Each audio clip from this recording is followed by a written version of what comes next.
Hello and welcome, everyone. Thank you so much for joining us. My name is Sarah Sladen. I'm a senior fellow with the Collaborative on Global Children's Issues at Georgetown University, where I'm leading a focus on positive youth development, youth engagement, and leadership. A core goal of our work at the Collaborative is to center young people's expertise and leadership, growing a shared understanding of youth as partners alongside a commitment to intergenerational engagement and community impact, problem solving, and policy. On behalf of the Collaborative and our co-host UNICEF USA, I'm therefore delighted to welcome you to today's intergenerational dialogue on youth, trust, and civic engagement, how young people see America today. Too often, how young people see America and the world, for that matter, is assumed as stated as fact rather than asked of young people directly, while at the same time they're excluded from the decisions that impact their lives. Today's dialogue offers us a different approach, a chance to hear young people's perspectives while examining how communities can bridge the gap between youth interest and institutional opportunity.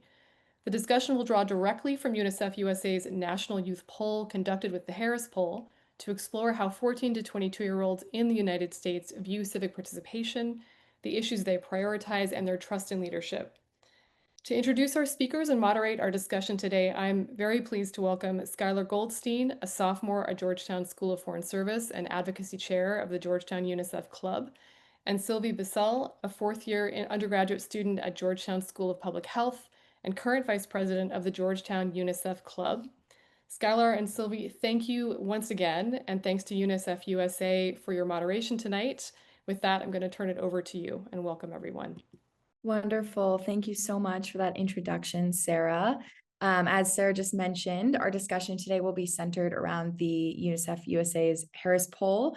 But before we provide a brief overview of the results and the key takeaways of the poll, Skylar and I would like to take a few minutes to introduce ourselves and our esteemed guest panelists. So to start, Sarah mentioned a little bit, but I'm a fourth-year undergraduate student studying global health in the Georgetown School of Health. I'm originally from Portland, Oregon, and I'm also currently pursuing an accelerated Master's of Science in Global Health at Georgetown. Last year, I served as co-president of the Georgetown UNICEF Club, and I've taken more of a VP role this year. And I'm really looking forward to hearing from our lovely panelists today. Skylar, would you like to go next? Sure, thank you so much. Hi, everyone. My name is Skylar Goldstein, and I'm a sophomore here at Georgetown University. I'm studying international politics in the School of Foreign Service, and I'm also minoring in French. I'm the advocacy chair of the UNICEF Club here at Georgetown, and I'm originally from Boston. I'm so excited to be co-facilitating this discussion today here with Sylvie. And now we would like to take the time to introduce our esteemed guests, beginning with Ellie Dougherty, who is an advocate for student well-being and equity with 25 years of experience in higher education and serves as the Vice President of Student Affairs at Georgetown University. In her role, she is responsible for ensuring that Georgetown provides a nurturing and developmental experience for all students. Ellie previously served as the Associate Vice President for Student Affairs and the Dean of Students at the University of Connecticut, and in a variety of roles at the University of Chicago, Columbia University, and the University of Michigan. She holds Doctor and Master of Education degrees from Columbia University and a bachelor degree from University of Chicago. Wonderful. And our next panelist, Sarah Roy, is the inaugural director of the Salem Children's Alliance for the City of Salem, Massachusetts, where she leads cross-sector initiatives designed to align community resources and support students' success from cradle to career. Roy also leads the City of Salem's partnership with UNICEF USA's Child Friendly Cities Initiative, a global effort to ensure that local policies, programs, and systems uphold the rights and well-being of every child. With more than 2 decades of experience in social work and youth advocacy, Roy has devoted her career to breaking cycles of oppression and advancing equitable pathways for marginalized communities. We're so excited to have her here with us. Next, we have Elmar Navarrete Salvador, who serves on the National Youth Council at UNICEF USA and studies political science at the University of Southern California. Inspired by UNICEF's global impact, he strives to empower underrepresented voices and promote youth advocacy. He also serves as a youth advocate with the Brady Team Enough, an executive team member for New Voters, and a member of Voters of Tomorrow. And last but not but definitely not least, Sarah Sladen is a senior fellow at the Georgetown University Collaborative on Global Children's Issues, where she's leading a focus on global youth development and a changing landscape of foreign assistance, funding, and partnerships. She introduced herself a little bit, but we're so excited to have her with us as well, helping organize this event. Okay, so now I'm going to share my screen so we can get started with a brief overview of the Harris Poll and its findings to provide a framework for our discussion today. Okay. Wonderful. Awesome. We will begin by discussing the 2025 youth poll, like Sylvie said, conducted by UNICEF USA and the Harris Poll. And the purpose of this study was to understand how young people see America today. So, the primary research objective was to understand young people's perspectives on the political process, issues that are important to them, and their own civic engagement. From June to July of 2025, 3,253 young people ages 14 to 22 were asked about their views on the state of the world, their attitudes towards multilateralism, the factors that shape their opinions and beliefs, and some potential barriers to their political engagement. And so these results reveal that a staggering 62% of youth think that our country is on the wrong track. Young people largely believe that policymakers are ignoring their main concerns, yet they are still eager to make a positive difference and seek reform rather than disengagement. So, in the UNICEF Club here at Georgetown, we continue to foster this engagement by amplifying youth voices through seasonal fundraisers, speaker events, and upcoming advocacy work on Capitol Hill. And our goal is to ensure that young people are not only supporters of change, but are actually central to shaping it. And so, in fact, this 62% is an improvement from 2024 when 72% of youth felt like policymakers were ignoring their core concerns. So, levels of optimism have actually increased for white youth, rural youth, and among those who view religion as central to their lives. However, other groups continue to feel overlooked.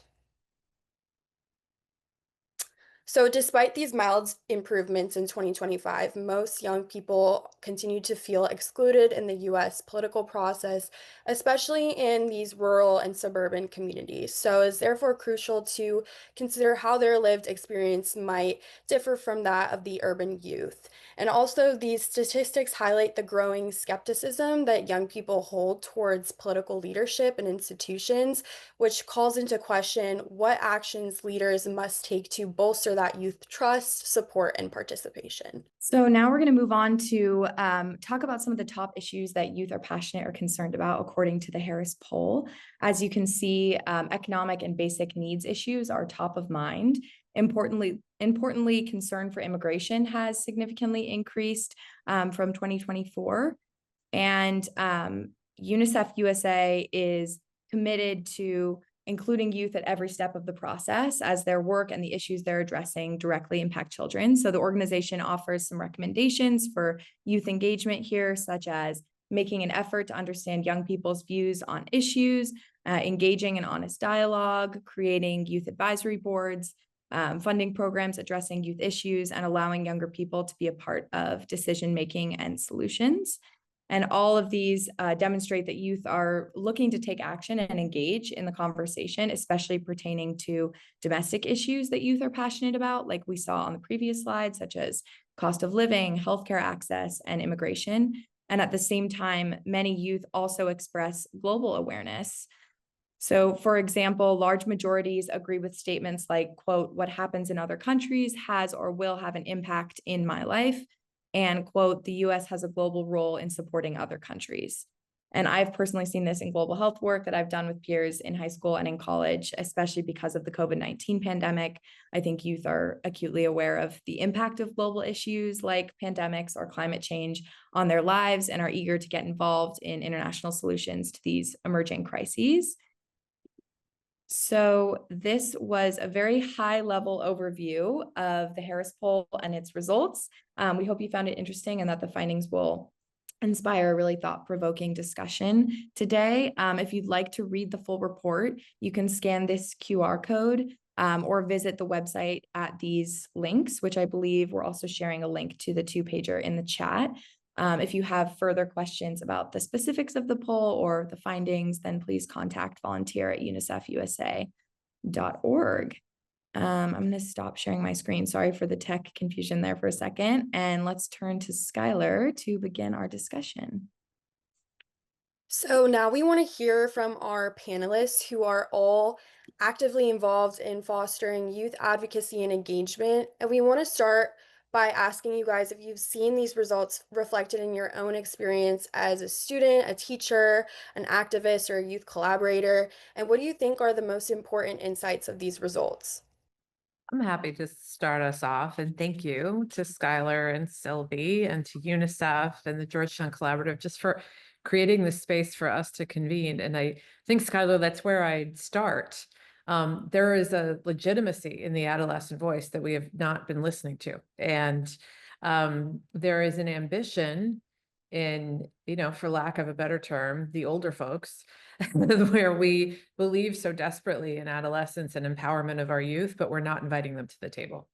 And the question that actually, it's not the question, the statement that is so resoundingly said here is there is a need to build a bigger table and to listen equally to our adolescents as well as those of us who hold positions of authority. In this case, the reference is government and sort of leadership at the local, state, and national level, but that is as true for our institutions of higher education, our high schools, our families, as it is anywhere else. And so I just think that emphasis on the legitimacy of adolescents knowing their experience, and also the legitimacy of that voice that hopes for a better future and wants to co-create that, are two voices we really need to hear, but commingle. One can't trump the other. They have equal attentiveness in how we create a better future. I'd like to build off of what Ellie said. I completely agree, obviously, with everything you said, Ellie. Prior to my current role as kind of a macro level social worker, doing community-wide initiatives, running a youth commission through the city, and collaborating with UNICEF USA, I was a high school counselor. So working with young people for many, many years was really my guiding light in a lot of ways. I was constantly inspired by, challenged by, and impressed by youth voices. And in my role as an adjustment counselor and eventually the supervisor, I really challenged educators in the classroom and support staff and parents and guardians to really listen to kids and creating opportunities for them to like Ellie was saying, co-create programs that made them feel empowered, made them feel heard, left them feeling hungry for more and confident to go on to the next chapter, whether that was the workforce or higher ed. Really left a lasting impression on me as a leader in this work. It inspired me to do more in our community to elevate youth voices. My position with the city has only been around for about 1.5 years now. And the work that I'm doing, it's very exciting. And what I've been pushing community members, whether it's a CEO of a nonprofit or a school administrator or an elected official, is the norm should be that every table that exists should have a youth sitting there. So whether we're talking about, street lights, which we are in our city, we're talking about right on red, and the city council is passing some new regulations with that, or we're talking about climate change, we're talking about mental health access, food insecurity. We are really plugging ourselves in there as young people. My youth commissioners are doing a lot of the work, but I really am committed to uplifting underserved and underrepresented youth in our community, which I don't feel is often the case with the systems that exist now in the majority of communities. There's leadership for young people who have access and privilege and don't have as many barriers to overcome. And I think it needs to be accessible for all kids, all young people, all college-aged youth that are interested in these issues. Yeah, I can definitely build off of Sarah and Eleanor. I'll completely agree. And very similarly, I think some of the most important insights I got from this was young people want to be involved, but a lot of times the pathways aren't meeting them where they are. So there's a lot of strong interest I've noticed among youth and among friends that they want to make a difference. We want to help. But I think the access and clarity and essentially the support is missing. So if anything, I think the problem isn't the lack of motivation, I would say. It's more of the lack of opportunities that are easy to understand or easy to join and are accessible to everyone and are actually meaningful. So I think that's probably a key takeaway that I can highlight is that youth engagement isn't an issue. It's more the access. And I think young people do care, but the opportunities just need to be clearer. They need to be more actionable and inclusive for everyone. Wonderful. Thank you And- all for, oh, I'm so sorry. No, I'm so sorry. I love what Elmar just said, because removing barriers that's the work of the adults, right? Because young people are eager to engage, as evidenced by, Skylar and Sylvie and Elmar that are on this call, and many of you that are listening.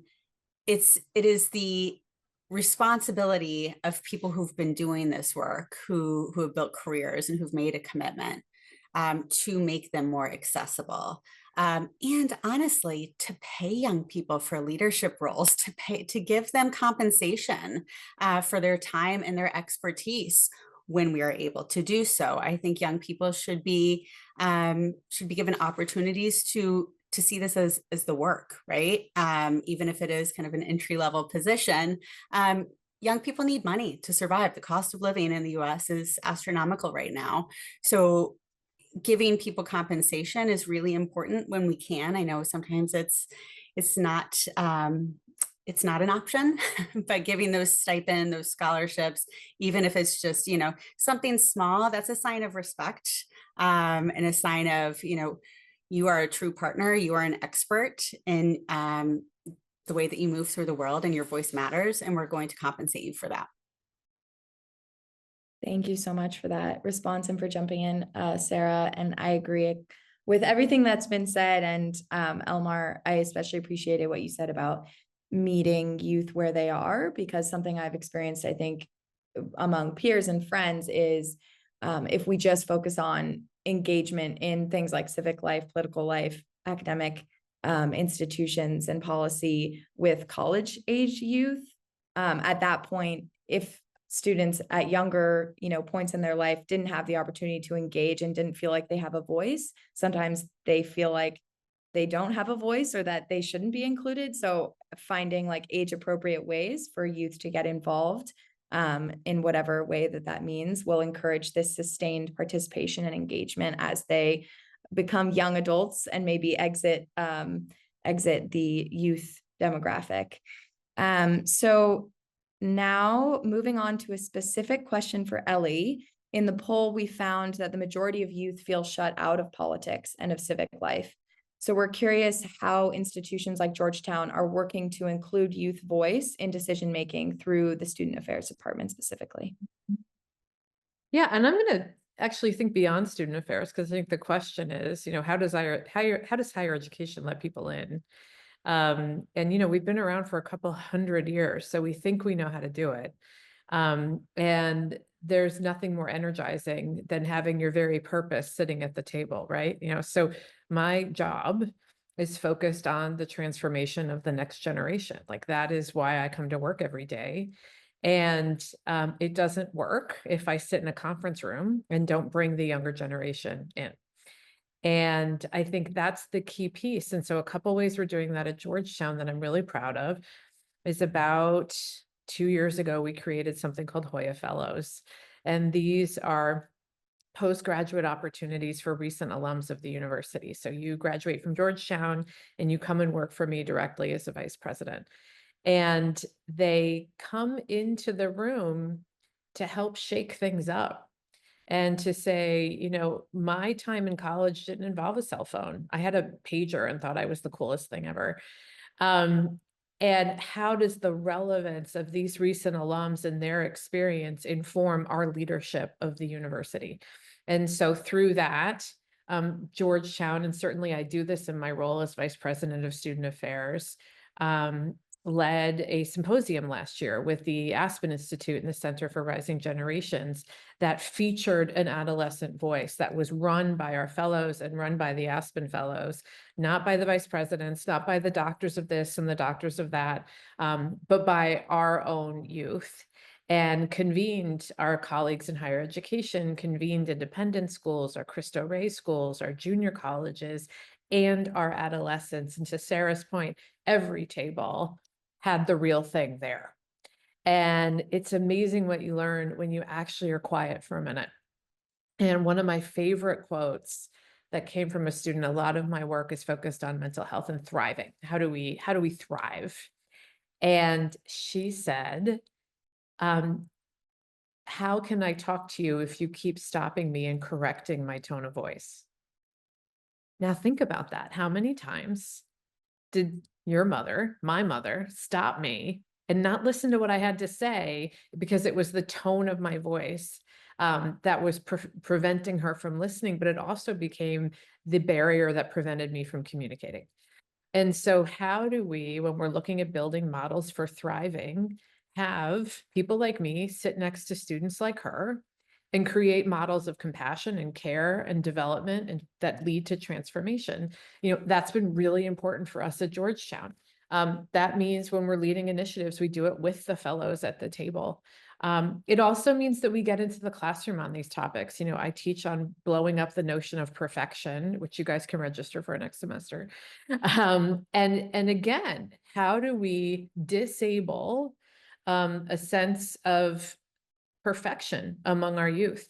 Because we know that we'll achieve the minute we're more humble and authentic with one another and the less perfect that we are. And so I think to your question, Sylvie, that's the question. How does institutional governance let in those younger voices that they believe in? It's why we're there at work.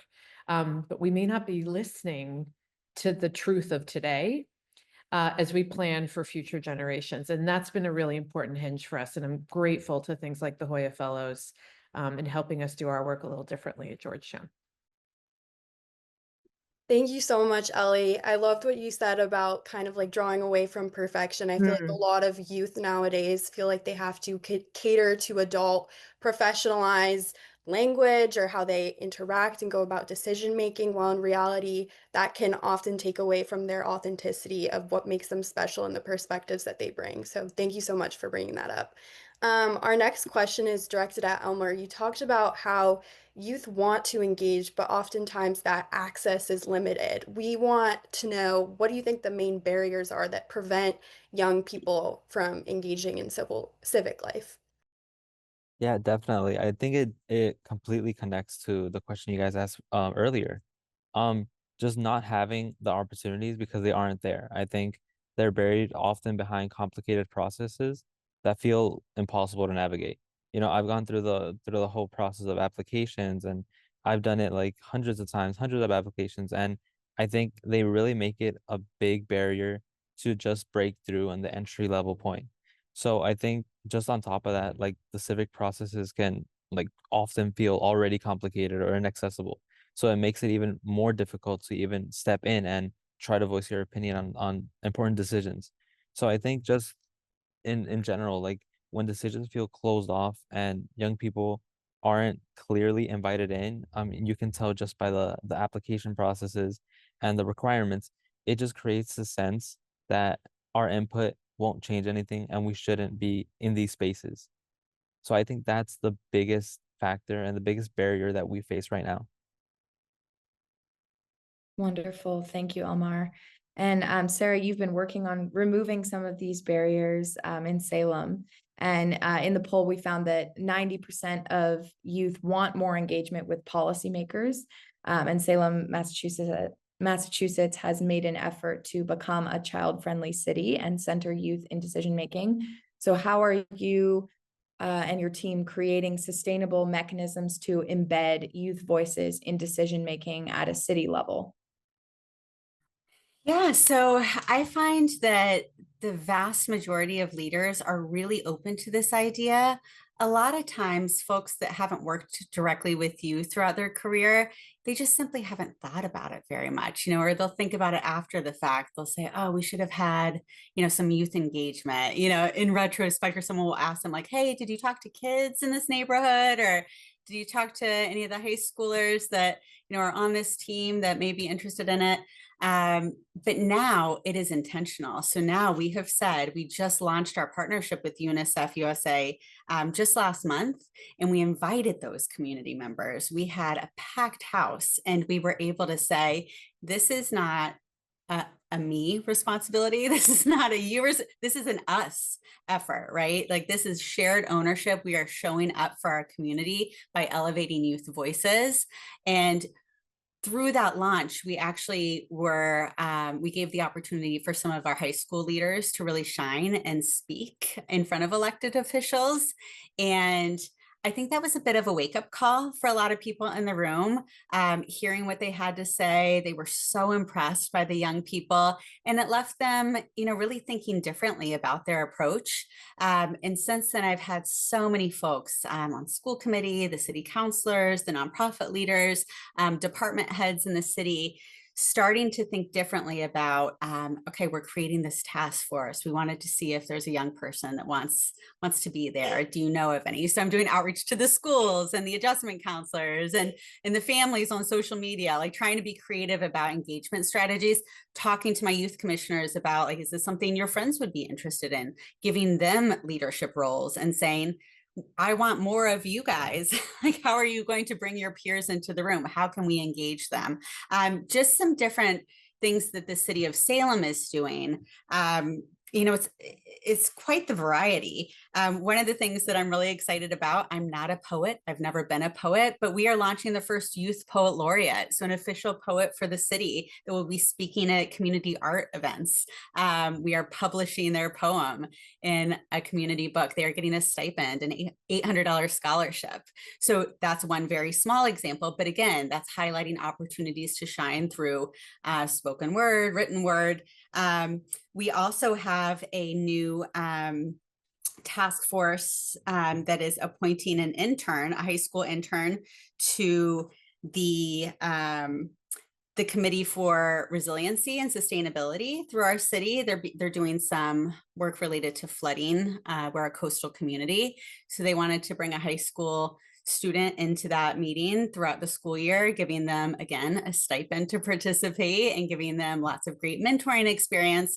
And then one of the things that I felt really excited about this past summer, I was able to partner with a local workforce board called Mass Hire, and they awarded us funding to launch a youth employment pilot through the city.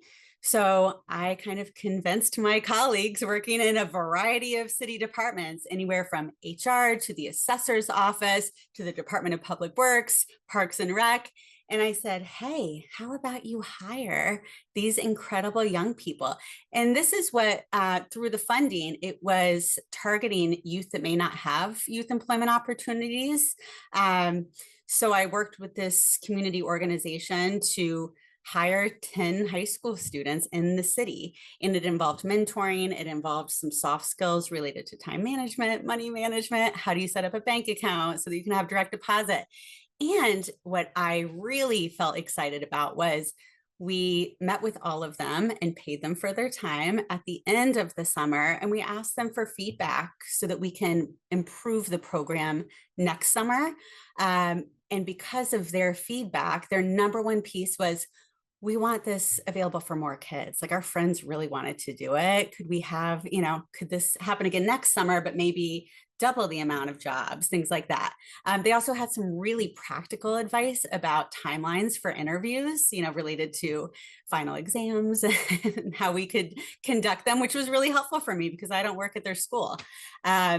So given that feedback, we were then able to apply for a state grant that funds workforce development. And so we were awarded that grant. So things like that, being able to say, because of your input, because of your partnership, not only as employees and colleagues, but your voice made it so that more kids will have this opportunity. So we're really just trying to think differently around how we do the work, how we open doors for young people, and so that it's also practical. We live in what's called a gateway city here in Massachusetts. So we have higher rates of poverty than most of the communities in Massachusetts. I think our current poverty rates are a little over 14%. I anticipate that will be increasing in the years to come. And kids are plugged in. They want to know more. They want to do more. But they also have real life stressors. A lot of them have families where, they are required to work part-time jobs after school so that they can provide for their families. They, may have to watch their siblings so that the adults at home are able to work a second or a third job. So they simply do not have time. So if you can create an opportunity that isn't a huge lift for them, and they can still be involved in a myriad of ways, whether that's in person, on Zoom, picking up like a weekend volunteer shift at the local food pantry, things like that. It's really important to have a variety of modalities for engagement. Awesome. Thank you so much. It's so nice to hear how creative you guys are being in terms of trying to find outlets for youth voices and perspectives. Our next question is directed towards Ellie. I know you already mentioned the Hoya Fellows program, but can you share an example of a youth adult decision-making partnership on campus that has perhaps built trust and inclusion with students? Yeah, I'm happy to. And beyond the fellows, Georgetown this year adopted gender inclusive housing for all of our students. And that was something that came to me very uniquely by a student 2 years ago who said, as a Jesuit institution, you tell me you love me and you tell me about Cura Personalis and meeting people where they are. And I don't have a home at Georgetown. I don't have a space where I feel seen and welcomed and cherished for the identity I have. And I did not have a good answer for that student. And that led to a process of discovery and reflection for me, both with our students and with our LGBTQ community, with our student government, who is finding ways to effectively use power and access, because there are ways you can do that ineffectively. And to also sit with our Jesuit community and understand what our identity meant. What does it mean to practice Cura Personalis? What does it mean to practice dignity and justice, which I know many of us share a love for Georgetown. That's very fundamental. You cannot walk around Georgetown's campus without seeing those values. And so collectively, over the course of 2 years, we started with a first-year community last fall. We took good care of that community. We checked in with that community. And we found out we were really achieving dignity of our students by creating this home for them on campus. And so very carefully and very thoughtfully, we launched it throughout the entire housing system. And that's the system you two are living in right now. That wouldn't have happened if one person strong-armed the other, right? That wouldn't have happened if students had sort of said, do as I demand. That wouldn't have happened if I said, follow the rules.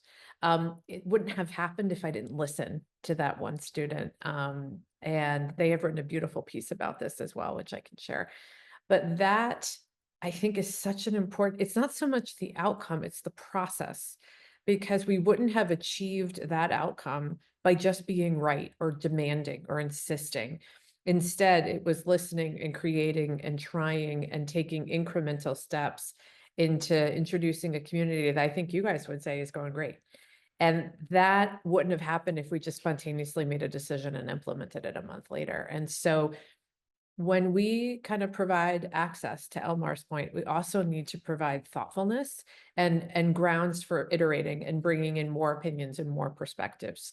And I'm really, really proud of how we did that at Georgetown. There was definitely individuals who thought this would be impossible. And instead, it is normal to you as our students. Thank you so much, Ellie. I appreciate what you said about things that seem impossible or that people don't even approach. I think from a youth perspective, there are a lot of those issues that youth don't think they can affect change on. And so they don't even engage. So even just leaving your door open for that one student to come in and share their experience is so powerful.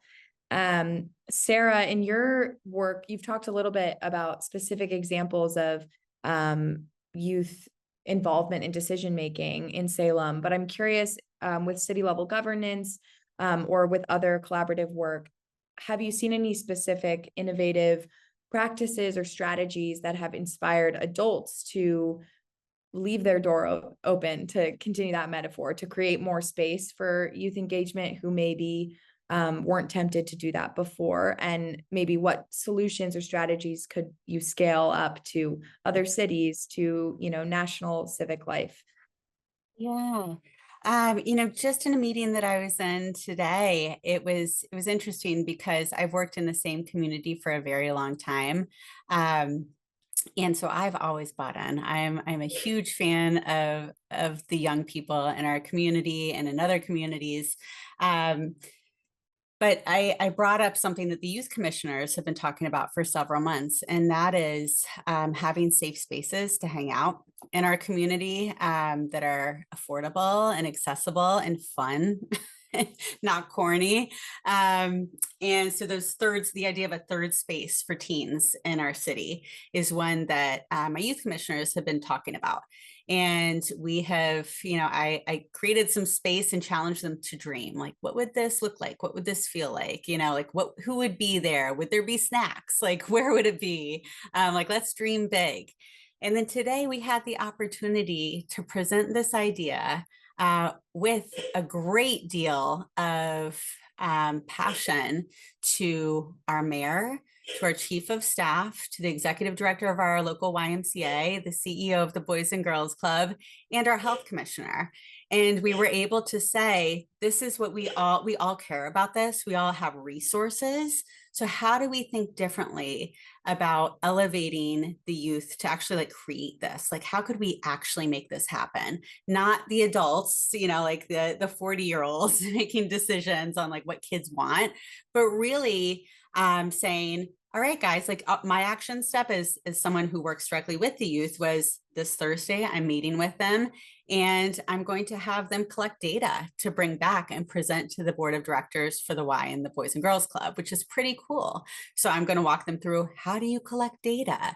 And I think one of the values that I often talk to young people about is something that I force myself to do a lot, is do it messy, do it scared. You don't have to be an expert in community outreach. You don't have to be an expert in, youth engagement or data collection. Just do it. You care about it. It's in your heart. Just take a chance. Your heart is there. That's the number one thing. You care about this.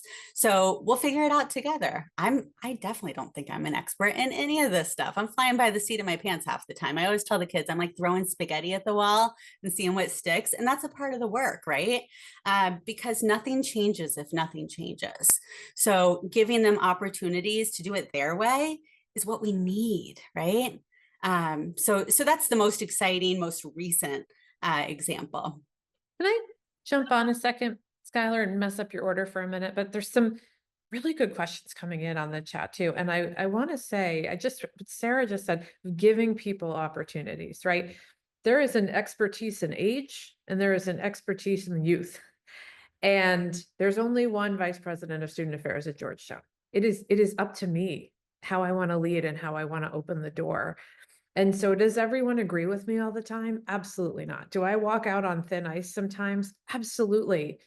But that's what I'm there for. And I think that's the question for those of us who seek to be in leadership roles, who maybe seek to run for town council or want to be president of the United States or want to be vice president of student affairs. There's only one. So you got to use that and you got to amplify and provide the access that others don't have. And so I so appreciate these questions because there is a responsibility of power to not be closed-minded. And there's a responsibility when you have power to practice humility and ask more questions than answers. And I think, that's how I would sort of respond to those really good questions that are coming at us. At those of us who are sitting in positions of power who are listening today, don't be comfortable. Like, create spaces where you are constantly uncomfortable and on your toes by bringing in what you don't know, not what you do. Don't hire people who say you're great. Like, hire people who challenge you, bring students in who you disagree with, and seek to understand. I'm so grateful to one of my students. She's an alum who stopped me the other day, and I'll be brief because I know we got more. And I got to tell you, it was a bad day. I had a migraine. I just wanted to go to bed. And she said, Ellie, the thing I always admired about you is you're always seeking to learn. And it's one of the reasons why she's teaching right now as a graduate. That's honestly, I don't think I could get a better compliment. I hope all of us as leaders and people who want to be leaders are seeking to constantly learn and use their power to bring people in who make you uncomfortable, but able to discover. So I'll just thank those questions and chime in and build off of Sarah, because she just keyed it off. Like, it's about the opportunities we give. That is the benefit of age and power, and we shouldn't sequester ourselves. We've got to open the door. I love that. Thank you so much. We wanted to loop Elmore back into the conversation. Given that you are in a national leadership role with UNICEF USA and other organizations, what have been the experiences that have made you feel authentically seen and heard? Yeah, I think this is a great question because oftentimes, if we do get invited to positions and to important initiatives, I think sometimes we miss, or it's missed, that we aren't just invited to share our opinions, but we need to give like clear, actionable ways for our ideas to turn into real projects. So I think oftentimes young people are invited to share opinions, but oftentimes aren't listened to afterwards, or those ideas aren't implemented afterwards. So I think it makes a huge difference when our input leads to concrete steps. So I think a clear example of this is with UNICEF USA. So on the National Youth Council, I've worked with the staff who consistently back this up.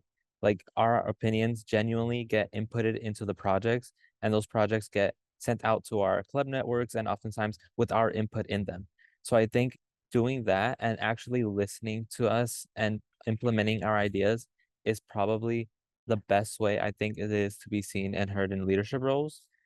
So yeah, definitely that's a example I had for UNICEF USA. They don't just listen to us, they build pathways for us to act on and lead and make change. So I think overall, when you feel valued as a young person and your voice doesn't just stop at the conversation, but carries into action, is probably the most important step, I think. Amazing. Thank you so much. Thank you all for all of your answers to those questions and thoughtful engagement in the discussion. We're going to transition soon to the Q&A session of the webinar.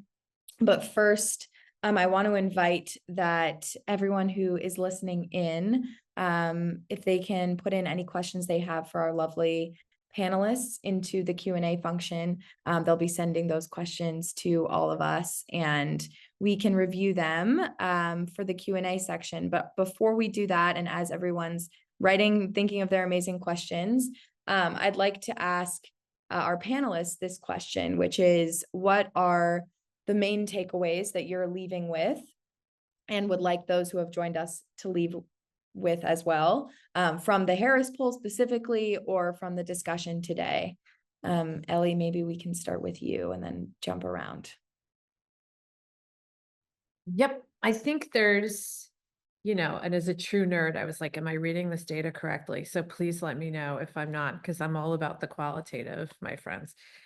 But on this idea of co-creation that I sort of opened with, and we were all really connected on discussing, there's some interesting takes in the data about willingness to co-create and willing to learn the other side, or willingness to learn the other.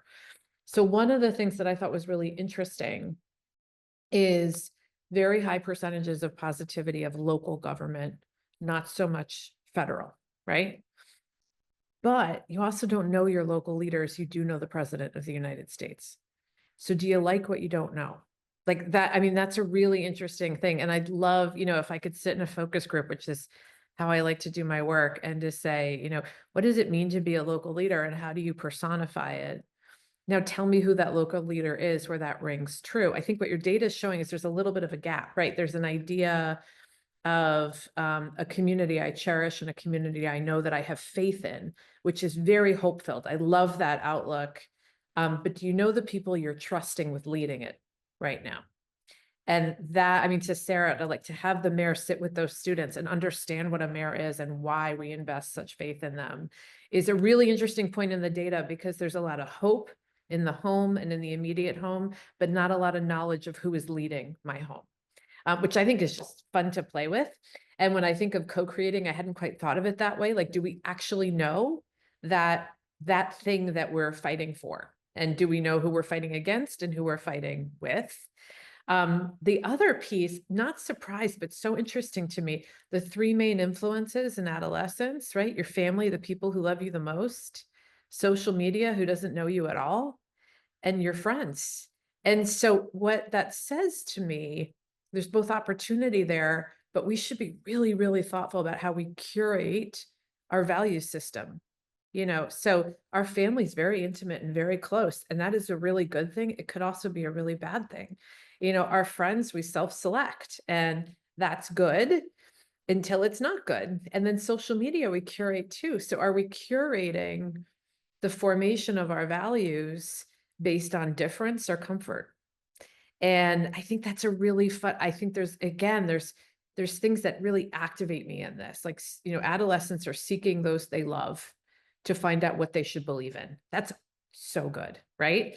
But then you're also getting a social media feed. Is this enriching you? Is it challenging you? Or is it compartmentalizing you? And I think those are really neat things to think about from those three influences and how they shape values and a sense of self. Amazing. Sarah or Elmar, do you want to jump in with your thoughts? Yeah, I can go ahead.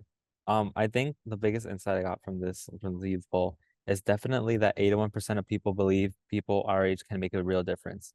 I think that's massive, and I think that's it shows that our confidence is there. Like, we believe that we can lead and we can take initiative and make real impact.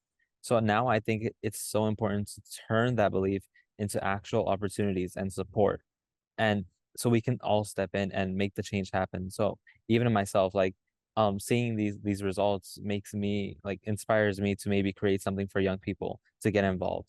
But I think overall, I think it the confidence is there. We want to get involved, and I think the only thing stopping us is the accessibility. So I think going into that issue and understanding that we want to be involved, we want to make change, all we need is the support and real opportunities is so important, and I think it really needs to be addressed. Elmar, that was also, I was going to point out that statistics. I think it's so interesting. And the data nerd in me, like Ellie, is also interested in the fact that the statement is that, 81% agree that people my age can make a difference in America, but not necessarily that I can make a difference in America. And I think that brings back to something that Sarah brought up earlier about youth engagement and collaboration is so important, but we also have to think about which youth are being engaged or being asked to collaborate, because there are a lot of people who are left out because of they don't have access because of accessibility issues, or because they don't believe that their voice matters. Like, we all can remember the 3 high school students who were on every high school club and were running for student body president and were outgoing leaders and had that outward projection and intention.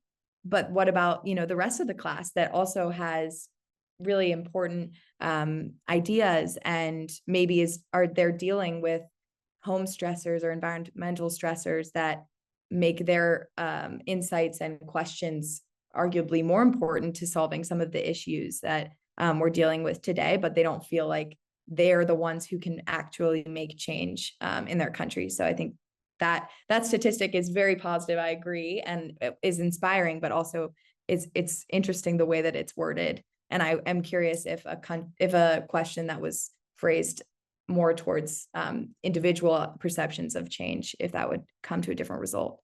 Sarah, I want to make sure you also have time to explain. Yeah. Yeah, I mean, that's exactly what I was going to say, Sylvie. I think, one of the things that stood out to me was that there is this increase in positivity, but especially among white males. And that's concerning to me personally.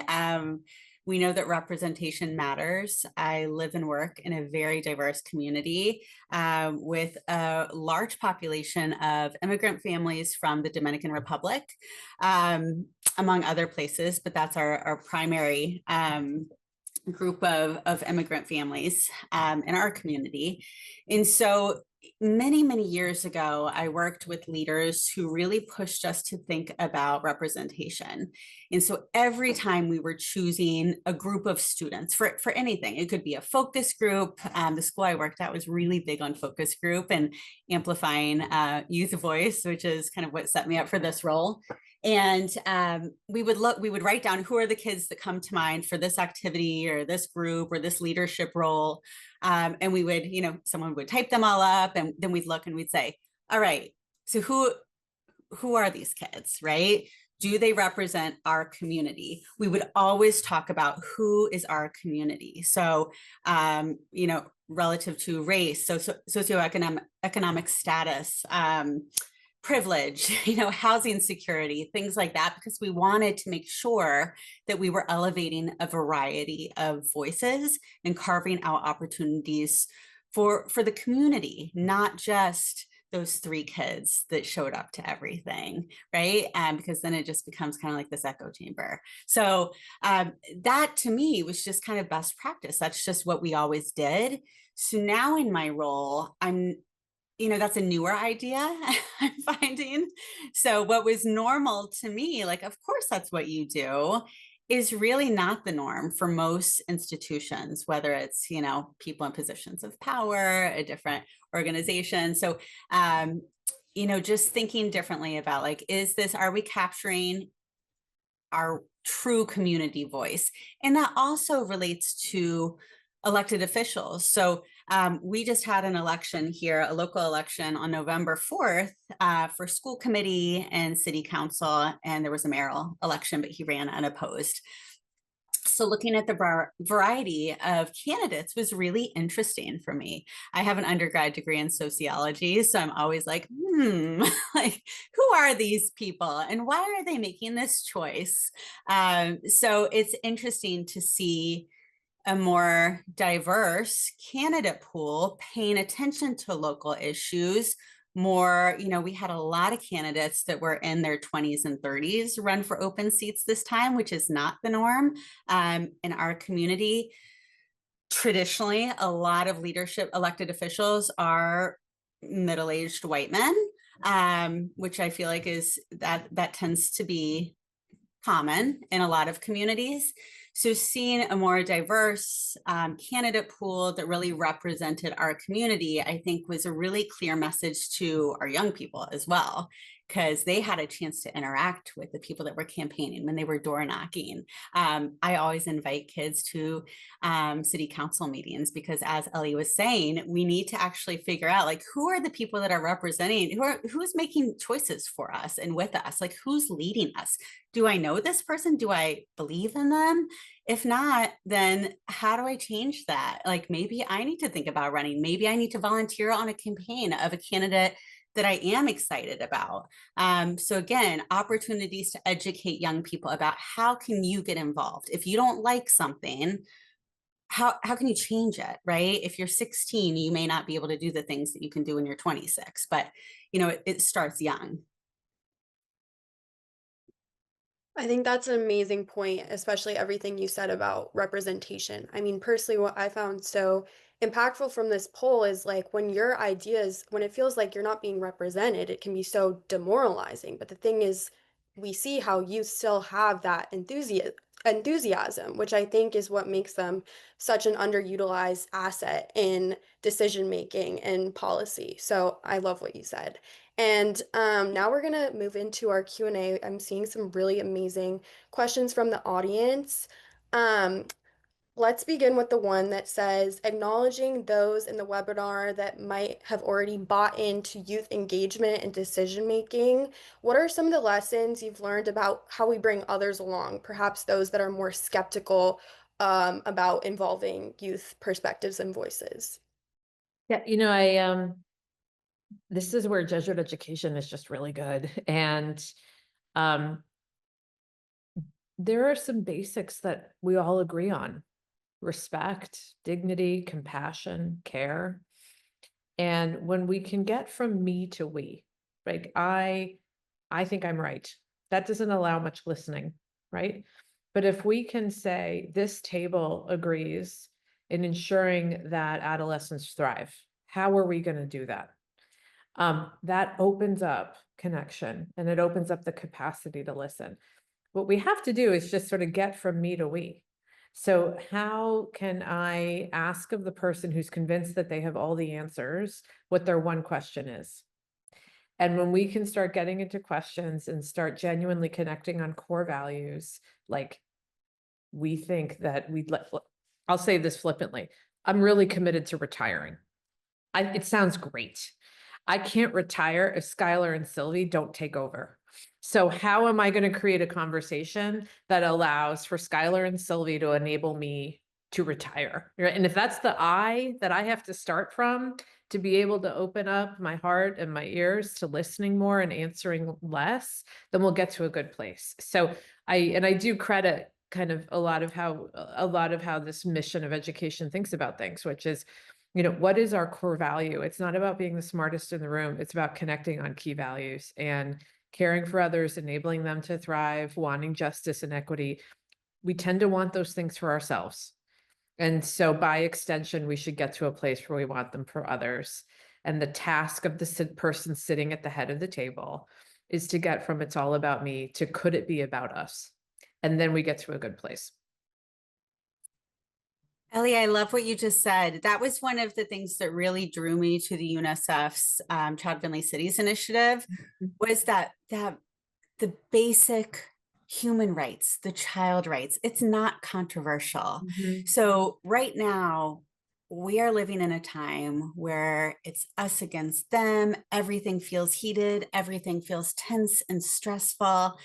And at the end of the day, I sometimes feel like we need to pause, hit the pause button and go back to, what do we actually believe that human beings deserve and need? And the child rights framework really broke it down, where it's like, well, of course, duh, this is we all believe this. So how do we work together to make this happen? Because it becomes this, everybody's kind of talking over each other, but a lot of times we're saying the same things. So when we just stop and we say, so do we believe that young people deserve access to, housing? Do we believe that young people deserve high quality education and healthcare? Yes, yes, great. So we're doing this work with or without you. How lucky are you to be invited to be a part of it? That's kind of been my approach, is this is a no-brainer to me.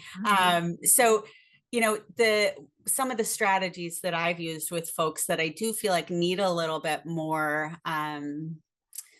convincing, for lack of a better word, is, I just grab a cup of coffee with folks. Truly, a lot of what I do in my community is, let's sit down and have a cup of coffee. Let me talk to you about your role in the community or your work. Tell me about yourself, because at the end of the day, we're all just people, right? So relationships really matter in this work, and weaving together those shared values to actually let's focus on this. Oh, you were talking about housing. I was just meeting with a new colleague earlier this week. I don't know a ton about housing advocacy work. I haven't done it. He's an expert in the field. So I was able to say, okay, so tell me about your work. What's going on locally? What's going on statewide? And break it down for me, because in order for me to carve out opportunities and advocate for youth, I have to at least kind of understand what I'm talking about. So I have to be vulnerable and I have to be comfortable being like, I don't know anything. 101, break it down for me. And then I have to be willing to do some research so that I can advocate on behalf of young people, because housing and homelessness is a huge issue nationally, especially in our community. So it's really pushing me too out of my comfort zone. I've always done mental health work and empowerment in the past. That's my comfort zone. I was a licensed mental health clinician for a very long time. So now it's like, okay, well, that's great, but like I have to put that over on the shelf right now because that's not actually what kids are saying. Like that is important, but there are a lot of other things that are affecting them. And it's all, I always say, like, this work is like the world's largest Venn diagram. So your mental health is affected if you're living in poverty. You can't interview for a job if you can't afford a bus pass. And if you're a young parent, if you are a teen parent, it's really difficult to enroll in college classes if you don't know how to access a childcare voucher, right? So like this is all connected. It's all a systems issue. So the more we talk about it, the more opportunities there will be for young people to get involved and to really dig in and to do this better than my generation is doing it. Amazing. Thank you so much. We also had another question directed back to what Elmer brought up about the importance of feedback loops and positive feedback loops with youth collaboration and showing young people how adults and institutions are integrating their feedback and putting it into practice, and how that continues to encourage youth engagement and participation. So the question is directed at Ellie and Sarah for how are you intentionally reporting back to the youth you work with and wider youth audiences to show that you're really listening and acting on what you hear. But I'd also challenge Elmar, if you're comfortable, to share experiences as a youth activist, I'll say, or a participant in a lot of different youth councils. What are experiences that you've had that have made you feel included or heard? So we'll kind of hear it from both sides. I'm just gonna go first out of shame on this one. I'd give myself like maybe a C+ on a curve for this one. I think it's a really, really good question. And I will say, and I'd be curious what Sarah and Elmar think, feedback loops were much easier when I was a state employee. Because there was so much public record and there was an expectation to report back. When you're at a private university with confidentiality around student records, it gets a lot harder, but that shouldn't be a crutch. And I would say I appreciate the question because I think I'm not that good at it.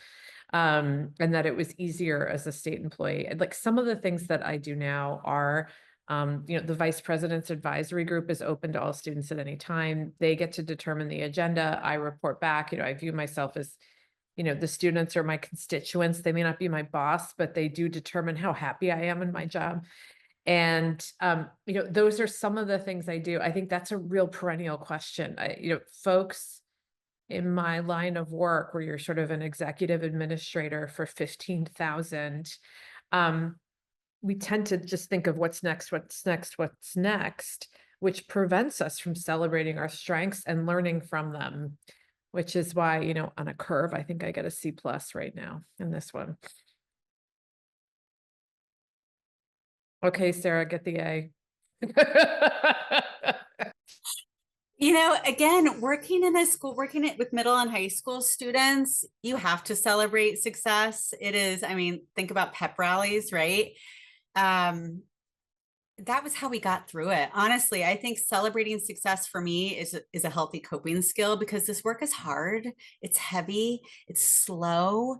There are a lot of setbacks when you're thinking about changing systems.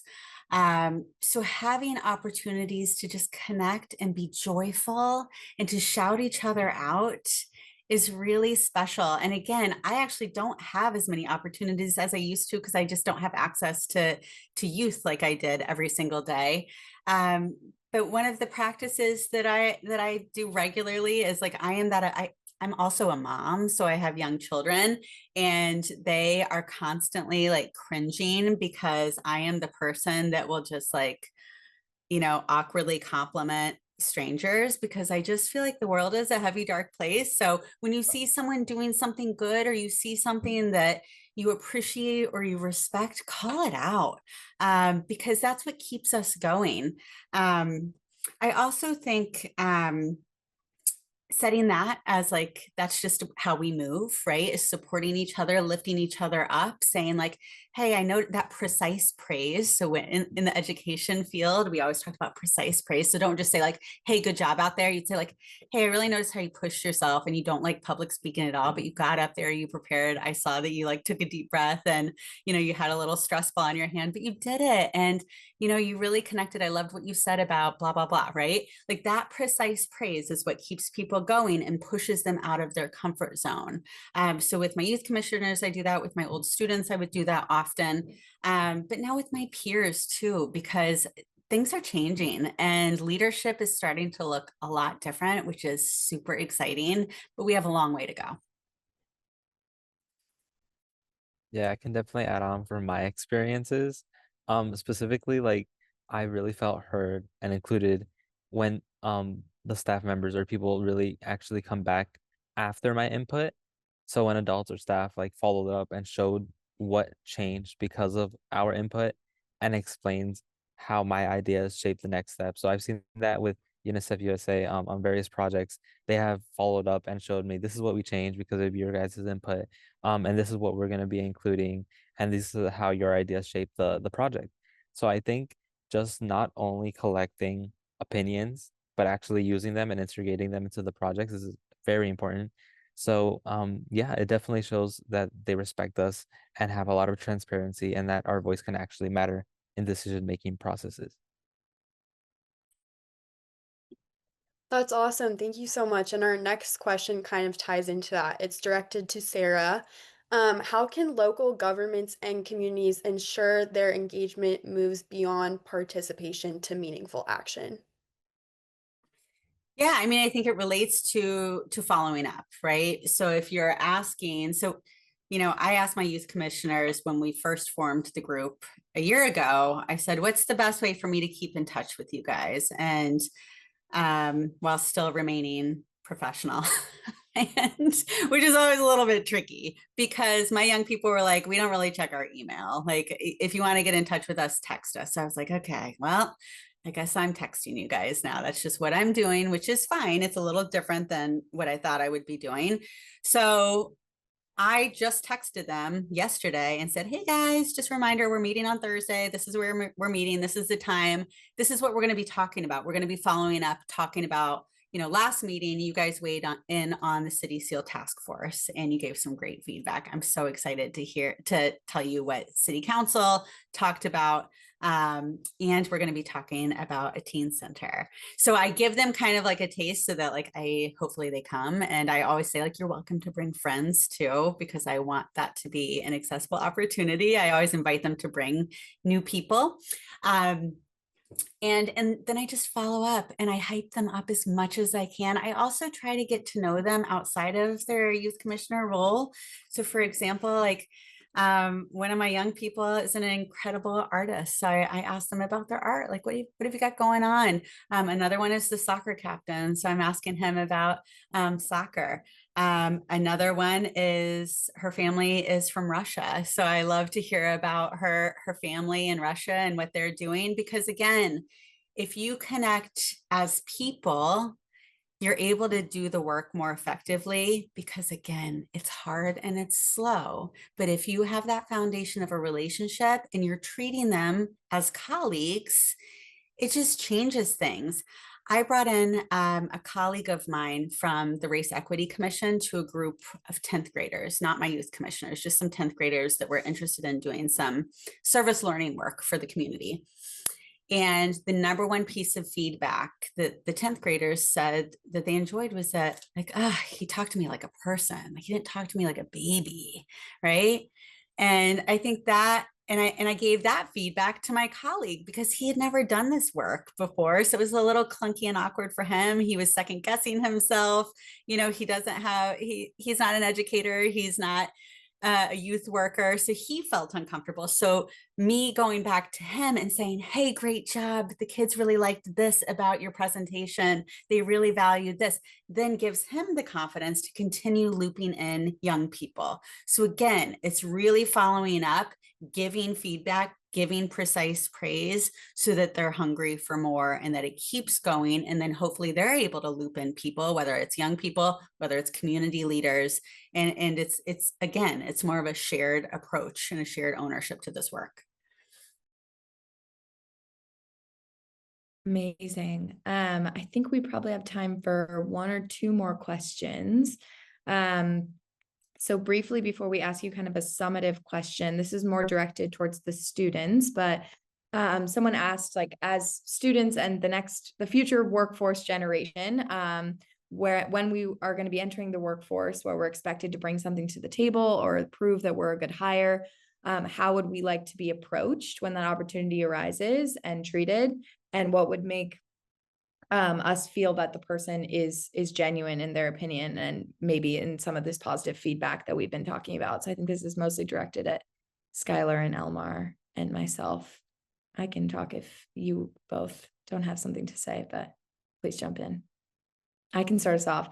I think I actually had a conversation with, I'm doing an internship right now for a health policy organization. And I'd done a number of internships before where I definitely was kind of the coffee person in the office and I could feel that I wasn't meaningfully contributing to the long-term work of this organization. And I felt very different about my most recent internship because they make a thoughtful effort I'm not only invited to the meetings to sit in the corner, but they ask my opinion in the meetings, and they make it a comfortable space for me as someone who doesn't know a lot about health policy and I'm starting my career to ask questions, make mistakes. And they also provide positive and negative feedback. I think like that's such a valuable thing for all of us early professionals to learn how to receive negative feedback and criticism in a positive and constructive way. And it also shows that they are paying attention to the work that I'm doing because they're reading through it and they're leaving comments. They're saying this, you should do this next time to make it better. And I appreciate how you did this. So that's more into the feedback loop. But I actually, when it comes to, if I'm interpreting this question correctly, when it comes to being treated like an active and meaningful contributor in the workplace setting as a young person, I appreciate getting all sorts of feedback and also the space to ask questions and feel like my work is actually helpful and being used. I don't know if Elmar or Skylar has anything to add to that. My response is pretty similar. I mean, I personally have felt empowered when organizations that I've worked with actually let me speak on behalf of them or serve as a brand ambassador and actually get to carry out some of the work that they do in my own life. I think that's so empowering because, again, you're not just sitting in the corner, kind of just like doing the busy work assignments, but you're actually contributing to it. And they view you as an asset, someone who can connect with more people and bring the message along. So I think that allowing youth to actually be those ambassadors and speak on behalf of some of the work that they're doing is definitely crucial. Yeah, I agree with both of you. Definitely feels genuine when the people that you work with actually listen to you and create an open space where you can feel comfortable asking questions. Because I know that's all like, especially us that are starting off, it's very daunting to really ask questions and ask for support. So really just making that space open to us, getting support and receiving real feedback is really important. And just not like Skylar said, just not always being like just there, but actually participating and being able to speak on their behalf and showing that you're actually doing something with them. So I think that's when the opportunity feels like realistic and real. Amazing. We have one more broader question for the group. And so I'm going to pose that question. And then we also want everyone to share, just some concluding remarks. But we'll start with this broader question, and then Skylar and I can share some of UNICEF USA's broad takeaways from the poll, and then we'll do a final conclusions from all of our lovely panelists. But that is, what is one action or lesson when it comes to facilitating or creating intergenerational spaces where youth and older adults can engage and overcome misconceptions of each other? Maybe one key takeaway. I think, one of the things that I've seen time and time again in our community is that we're more alike than we are different. And if you create spaces for people to connect just as people, food helps. So having a little snack, it really is a beautiful thing. And at the end of the day, we all just want to be seen. We want to be heard. We want to be valued. And we're all scared. We're all scared about what's going on in the world, and we want better for the people that we care about. We want better for ourselves. And, just kind of slowing down and connecting, I think is really an important part of this work. I have something I say to folks when I'm working on kind of adolescent health and thriving, and it says, slow it down, break it down. Like, slow everything down and break it down into the littlest of pieces. And when you do that, you realize how much hope there is and how much we have in common. My greatest joy is working with college students. Like, they're the coolest. So I don't think the world is a dark place. I think the world is a really bright place. And I think there's some crazy going on. Sometimes I wonder if Chicken Little's running, my Tuesday. But I face every day with like such light because of how hope-filled I am for the future. So too do all of the participants in this UNICEF study. That is the resounding thing they were saying, is we want a better world and we want to be an agent of good. So, but we won't understand it if we don't be quiet for a minute and listen and slow things down, and then break it down into what really matters and what we have common care and concern over, and then start shaping and transforming the future. And it is the simpler things that become more apparent to me through conversations like these. And I'll be really blunt. There are things like, get over yourself, get in a room and listen. And if we can do that, everything's possible. The world is pretty darn bright. But if we're demanding things of each other and not getting in rooms together, that's when the world feels a little hopeless to me. So I'd go back to slow it down, break it down, with a side of get over yourself. And there's a lot that we could do if we could do those things. I'm going to make slow it down, break it down my new mantra. Awesome. We're nearing the Awesome. end of our time together, so we would like to wrap up by sharing the top 3 actions that youth have told us they want to see from decision makers, and that is to create structures for youth input, to build trust through transparency, and to partner with youth in solution design. And one of the key quotes or messages that drives UNICEF USA's work around this topic that really emphasizes, I think, everything that our panelists have been saying today is, quote, youth leadership isn't about waiting for a seat at the table. It's about building new tables where everyone's voice can be heard. So in that spirit, we'd like each of our panelists to share kind of one actionable takeaway from today's discussion. You already gave us some inspirational phrases, Ellie, but one key takeaway, or if there are any particular issues that you think demand youth attention right now, and why, as a kind of inspiration moving forward as we end the meeting. It's a bit of a tease, but I'll say I am profoundly committed to uplifting adolescent voices. And I'm grateful for something we're developing with Learning Well magazine at Georgetown to really provide a forum for us to publish and express adolescent viewpoints as much as we publish the scholarship on adolescence from those of us who are older. So I'm really committed to uplifting those voices and making sure that table happens. The youth have been pretty darn clear. I am committed to, with youth mental health support in the past, there was this, the whole approach is like train the trainer.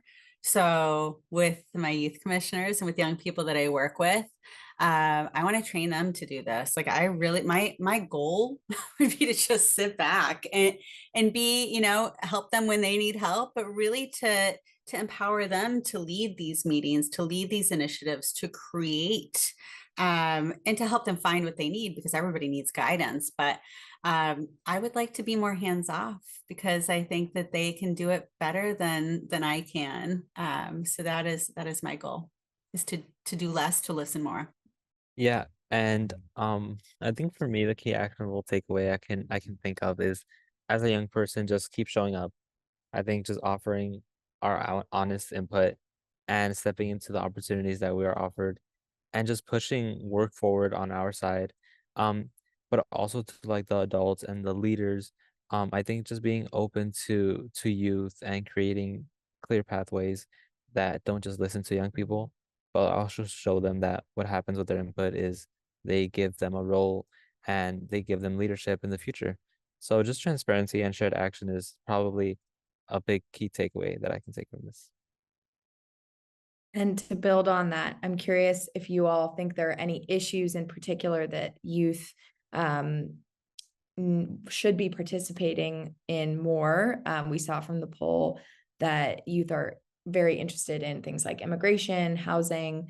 But I'm curious if from your experience, or if a lack of experience of youth in this area, if you think we should go ahead and include youth in certain key areas.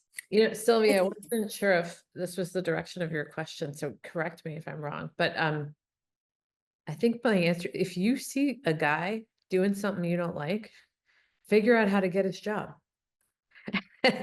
And so if that means more involvement in higher education, come on. You know, if that means more involvement in local, state, or federal government, which this is clearly calling attention to, or in lobbying, or in fundraising, or in, you know, whatever that may be, see yourself sitting in the seat and take it if you need to. And find all of those friends along the way, like me, like Sarah, who are gonna wanna guide and support and nurture, and then sit back and watch you do your thing. And so I would say, and I hope I'm answering your question, like if you've got a problem with the seat, take it, but ask for help. Don't do it alone, because you've got more people cheering you on than you realize. Because we want to retire. I love that. I love that so much. And I also, I tell young people, especially young social work students that I'm connected with, is like, think outside of the box. Just because no one like you has ever been in that seat, it doesn't mean that they shouldn't. Just because, I mean, truly, I'm a social worker working in city government. That's never happened before, at least in our community. It doesn't mean it's not hard. It doesn't mean that you don't have to learn and it's not uncomfortable, but it's necessary. So just because it hasn't existed before, it doesn't mean that it can't. Just because you've never done something, if there's an opportunity, just say yes, just do it, right? Like if it sounds interesting to you and it's an opportunity that's presented itself, it's usually for a reason. And there's usually something to gain from that opportunity, whether it's, joining a new club or a committee, having taken an internship, doing a study abroad. Like just say yes, push yourself, and do it scared. I think just building off of that, I think just understanding, like one simple way to start in being involved is learning who your local leaders are. I saw that on the poll that a lot of us don't know who our local leaders are. I think if we want to make a difference in cost of living, which is also a very significant issue that the youth poll highlighted, we have to know who's in charge in our communities first. Awesome. Thank you so much. We are now moving into our closing, so we wanted to thank all of our esteemed guests for this dynamic discussion, as well as UNICEF USA and the Georgetown University Collaborative on Global Children's Issues for facilitating this wonderful event.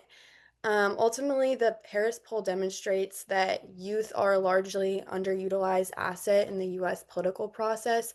But our discussion here today, I think, highlights that when leaders, institutions, and communities strive to actually amplify youth voices, we unlock novel perspectives, dynamic conversation, and pathways to intergenerational change. So, again, thank you guys so much for the discussion here today, and to all of our attendees for joining in as well. Thank you so much.